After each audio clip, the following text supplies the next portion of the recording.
فشي حياة كتوقف عند خطوة.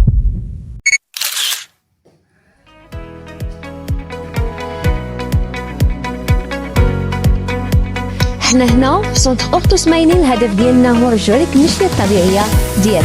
كلشي كيبدا بالمرحلة الأولى هي لا بريز دو ميزور اللي كتكون عن طريق المولاج بالقبس. المرحلة الثانية هي لا فابريكاسيون في لاتولي ديال الصون. كتحس بها مرتاح فيها مداحن؟ الحمد لله. ضروري من اون سيونس ديال السياج باش نتم التوازن والراحه ديال المريض. بعد ما كنوضعوا اللمسات الاخيره للبروتيز او لا فينيسيون، كندوزو المرحله الاخيره اللي هي مرحله الترويض على المشيه الطبيعيه. لا بروتيز بروفيزوار هي جسر الامان لحياه جديده. انت وانتي تقدر ترجع تمشى. مركز اورتو سماينين معكم في كل خطوه. تواصلوا معنا على الرقم الظاهر على الشاشه وزورونا في المركز. مرحبا بكم عندنا.